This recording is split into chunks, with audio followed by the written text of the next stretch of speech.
Hey, this is Colin with the band Psidium. You're listening to the Brutally Delicious podcast.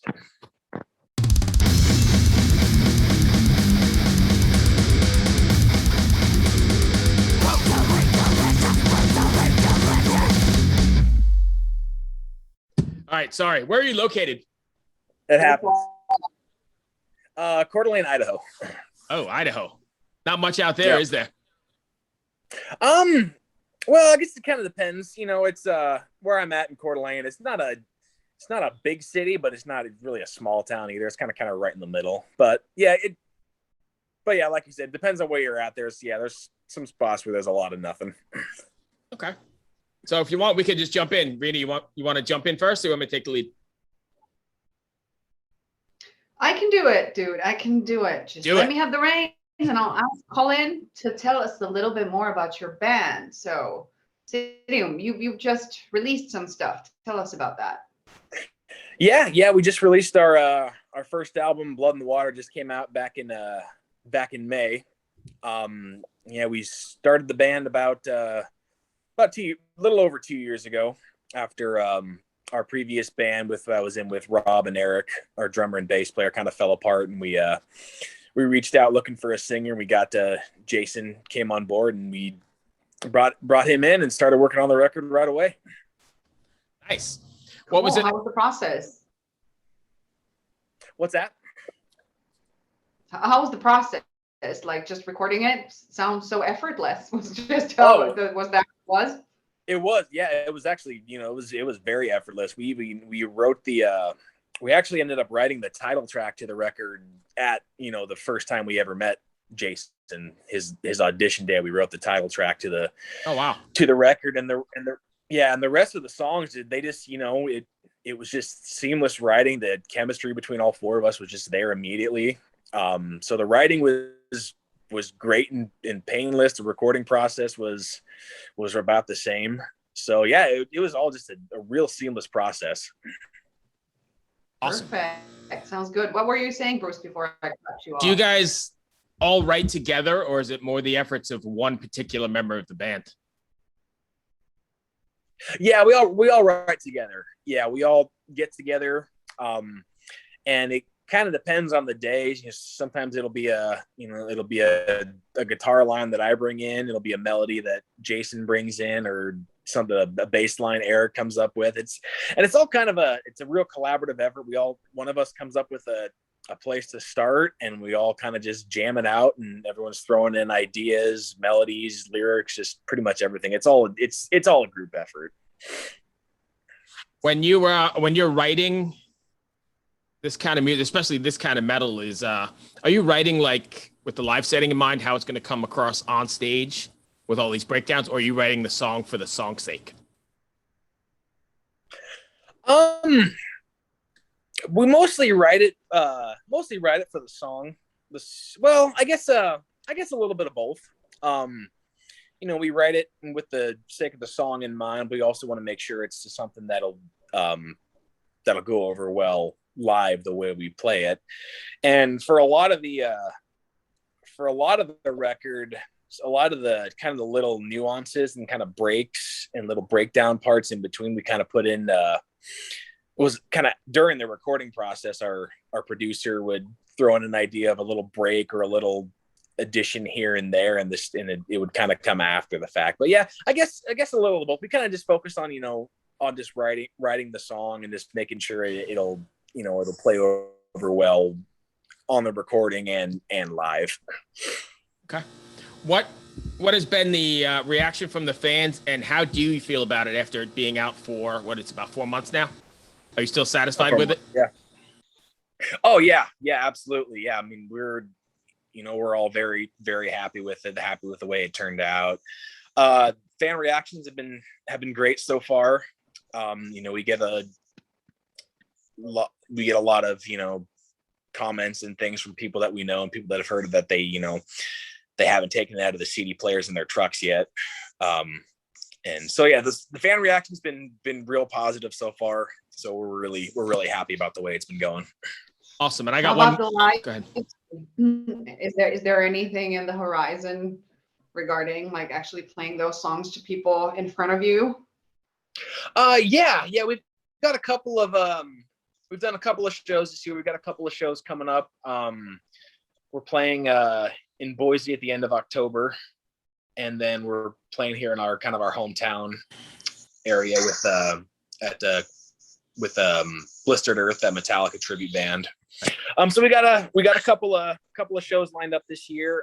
We're looking into hopefully going out on the road for an extended period of time, probably early next year is kind of what we're thinking. Nothing set in stone yet, but we're looking into those options. Awesome. Hopefully something will come up for us.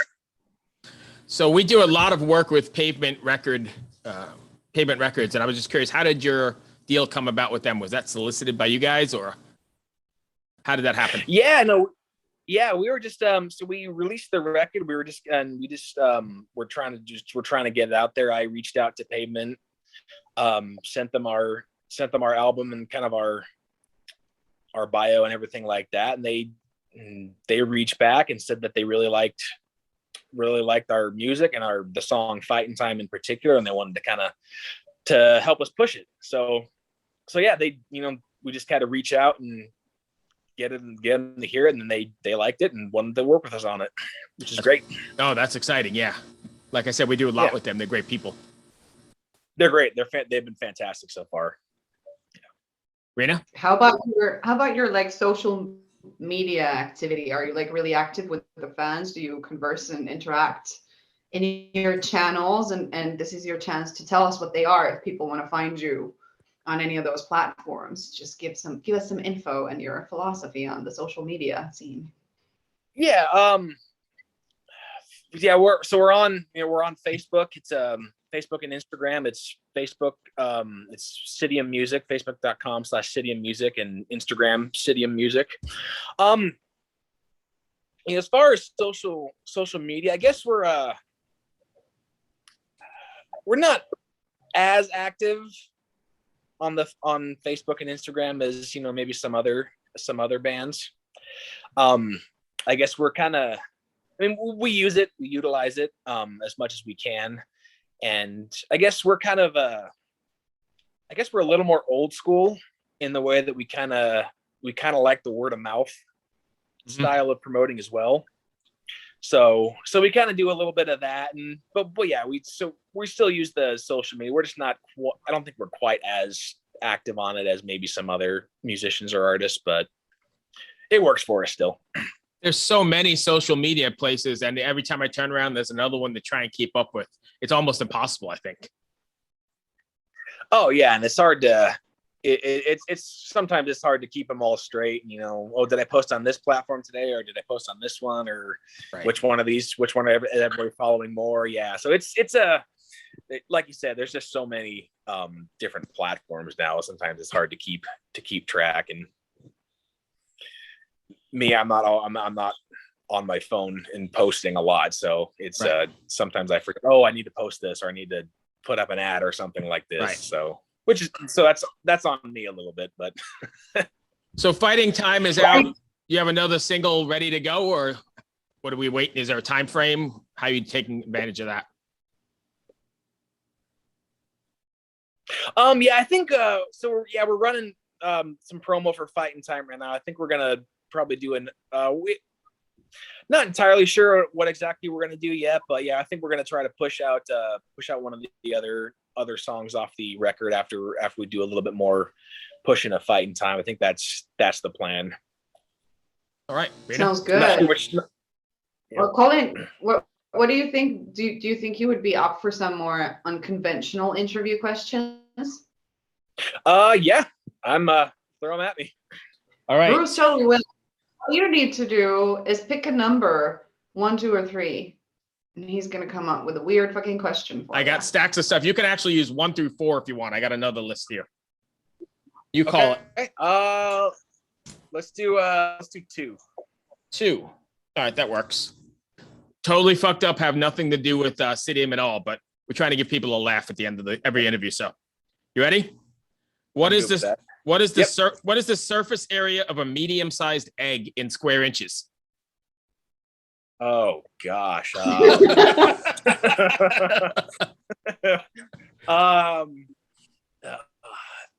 General knowledge, Colin. Oh boy. If you want to pick another number, we can.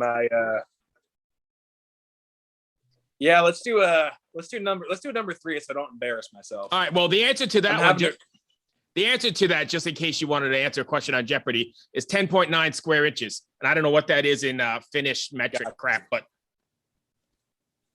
you're making me reach back into high school math that I didn't pay attention to. So none of that makes any sense. You're just reaching into a hat with a rabbit in there and pulling out an answer with that American system. Yeah. No, it makes sense. Yeah. No, it makes sense. Hey, it makes sense to us. I mean, yes, we found a way to make it work in some way. Yeah, that's exactly what you've done. You found a really fucking difficult way to make it work. But exactly. What is this? Is this right? I don't know, but it works. Let's do it. No, it ain't an arbitrary the arbitrary metric system. It's ridiculous.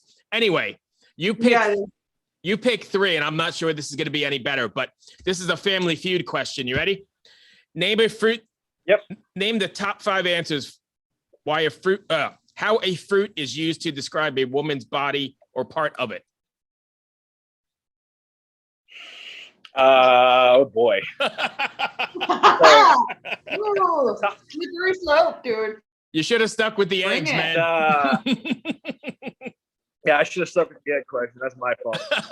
So the top 5 fruits that are used to describe a woman's body. Yes. Is that the question? Or part of it. Okay. All right. Well, I'm gonna go with melons. Yeah, melons. Yes, that's number 2. Do I need? Not sure if I need to elaborate, but no. I love that we got you on the spot. And you... Oh boy. Oh boy. Rena, give me one. With a pear? Pear is there, yes. That's the number 1 answer. Oh wow, okay. Okay, all right. So actually, you got number 1 and number 2. That was beautiful. Oh, that's perfect. Awesome. Let's see. I'll let you off the hook. I'm going to give them to you. Ready? So number 3, I don't really see. Okay. An apple. Do you see any? Yeah, I was thinking about that one. I don't see where that would. No. Well, no. Colin, you also had nothing to lose. You could have said banana, and there would have been no punishment. That's true. That's true. I mean, I feel like I would have had some explaining to do on that one. If I said that. So number 4 was peach. I'm not sure about that one either. And number 5 is cherry. Same with apple. Yeah, I'm not sure. I don't see those, but all right. You so got 2 of the most important you got ones, number 1 and 2, and we made you a little. I feel like I won. I think you won, and we made you a little uncomfortable. Cool. It was kind of fun. It's good. So the last one is a cereal a soup? Is a cereal a soup?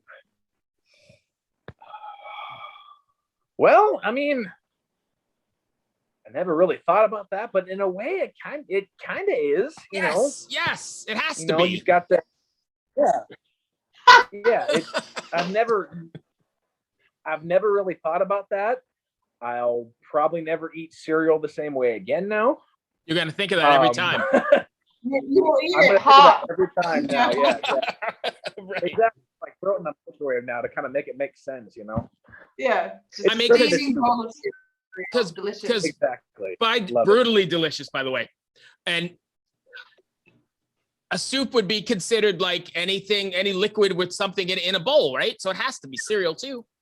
Because it doesn't have to be hot, because you can eat like that Russian soup, right? It was borscht or something that's like cold beet soup.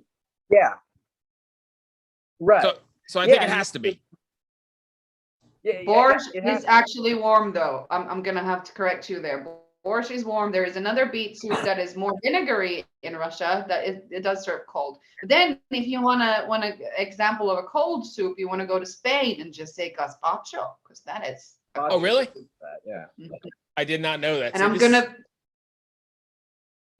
And it's an educational show, first and foremost, we're doing here. I'm fairly certain I've when. learned so much. Yeah, and I'm fairly certain you wish you would have skipped Sorry, it totally. Stop talking over Colin, Bruce. Right. Sorry. I said I'm fairly certain he probably wishes he wouldn't have come in at all, let alone a couple minutes late. Oh no, this is great. This is fantastic. We just try and have a little fun at the end to make people laugh because we need a lot more laughter going on. Oh, absolutely. Yeah. We kind of need it, I'd say. So Sure. I don't have anything. Before we go. Awesome. Perfect. Thank you, Colin. I appreciate your time. Hope that wasn't too fucked up.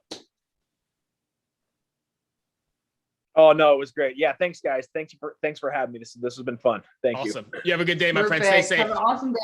All All right, you guys take care. Later. Bye. Bye. Bye.